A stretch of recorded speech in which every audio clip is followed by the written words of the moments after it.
लेकिन जिसके जीवन में सतगुरु आ जाता है, जो गुरु की शिक्षाओं पे चलना शुरू कर देता है।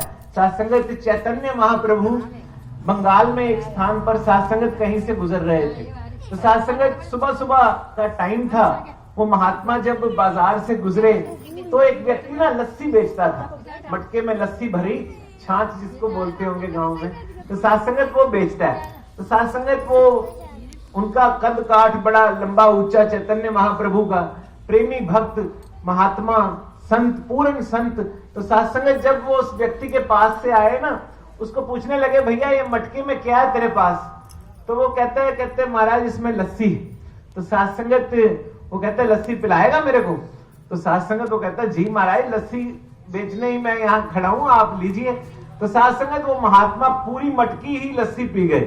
तो साधसंगत जब पी गए तो साधसंगत वो व्यक्ति खुश हुआ कि चल आज तो सुबह सुबह ही सारा सामान बिक गया, आज तो घर जाके आराम करूंगा। तो साधसंगत जब पैसे मांगे तो वो महात्मा कहते यार मैं तो फकीर हूं, पैसे वैसे मेरे पास कहां, अब मेरे पास तो जो दौलत है वो तो हरि नाम की दौलत है, वो तो हरि सिमरन की दौलत है, तो वो चाहता है तो वो तुझको दे देता हूं। तो साधसंगत वो कहते हैं वो थोड़ा सा मायूस भी हुआ, क्योंकि सोचा तो था कि धन मिलेगा, घर जाऊंगा, आराम करूंगा, कोई सामान रास्ते में खरीद लूंगा। तो साधसंगत उसको कहते चल हाथ खड़े कर ले, हाथ खड़े करके उसको हरि का सिमरन कराते हुए नचाते हैं थोड़ी देर। तो साधसंगत बाद में कहते चल ऐसा करना, पीछे मेरे कई शिष्य आ रहे हैं, अगर उनसे पूछ लेना, किसी के पास धन होगा तो वो धन भी दे देंगे तेरे को। तो साधसंगत वो पीछे से शिष्य आते हैं, वो उनसे पूछता है, कहता महाराज आपके गुरुजी आए थे, वो लस्सी पी के चले गए, उन्होंने कहा था कि आपसे धन ले लेना थोड़ा सा।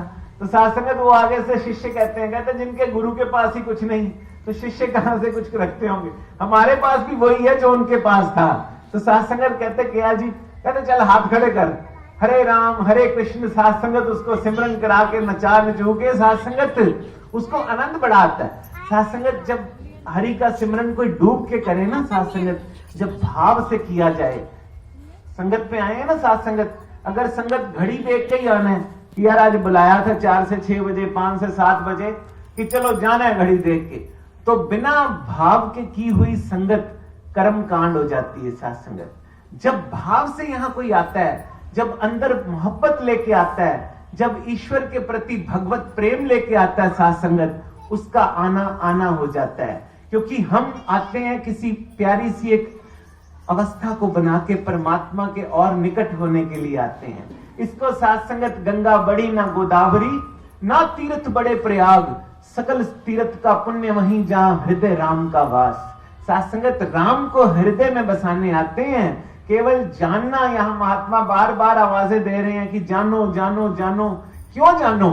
साधसंगत जान लिया, सामने बहुत अच्छी बिल्डिंग बनी हुई है, लेकिन साधसंगत जानने से क्या हो जाएगा? साधसंगत उसको पाएंगे। और पाया कैसे जाता है? साधसंगत जिन प्रेम कियो तिन ही प्रभु पायो। साधसंगत जब दिल में मोहब्बत होती है, जब दिल में से साधसंगत सारी कटुता निकल जाए, तो साधसंगत जब वो नाचा ना, जब वो लस्सी बेचने वाला साधसंगत जब डूब के नाचा, तो साधसंगत अब घर वो तो चले गए सारे, जब उसने साधसंगत अब मटकी उठाई, अपनी मटकी उठा के सोचता चल यार आज यही सोचते हैं कि आज का जो सामान था संतों की सेवा में लग गया, कोई बात नहीं, आज ये मन को ही समझाना है ना, तो मन को समझाता है कि चल आज संतों की सेवा ही समझ लेंगे, कर ली। तो जैसे ही मटकी उठाता है, सिर पे रखता है, वो मटकी भारी हो गई होती, थोड़ी उसमें ना वजन होता है। तो साधसंगत कथा कहती है कि जब उसने मटकी नीचे उतार के देखा कि उसमें क्या है, तो साधसंगत वो जवाहरातों से भरी होती है। तो साधसंगत अब वो क्या करता है, अब वो ना मटकी को एक किनारे फेंक देता है।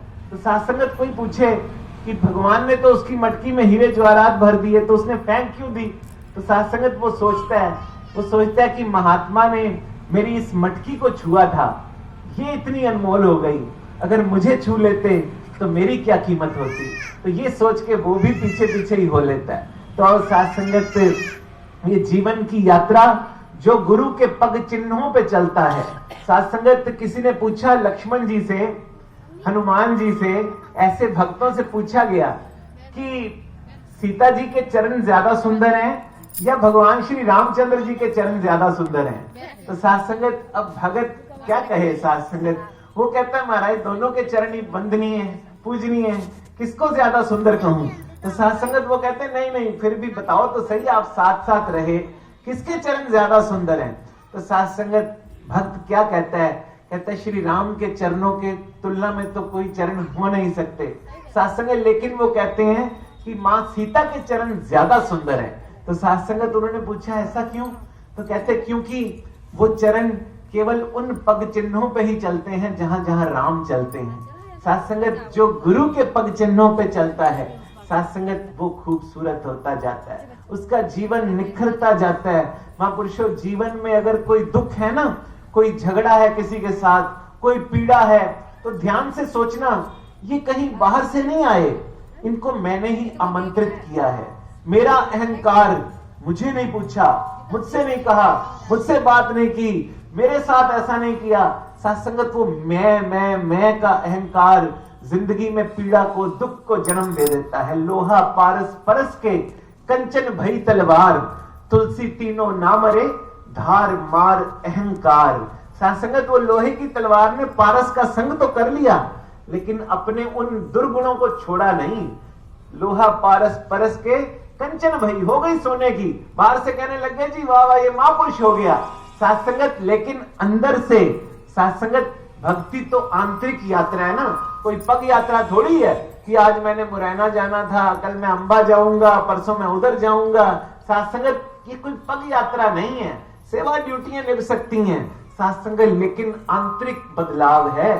कंचन भई तलवार तुलसी तीनों ना मरे धार मार अहंकार। तो फिर कैसे हो, कैसे कल्याण हो? साथ संगत फिर महात्मा समझाते हैं कि ज्ञान हथौड़ा जे मिले, सतगुरु मिले सुनार, तब तीनों मर जाते हैं धार मार अहंकार।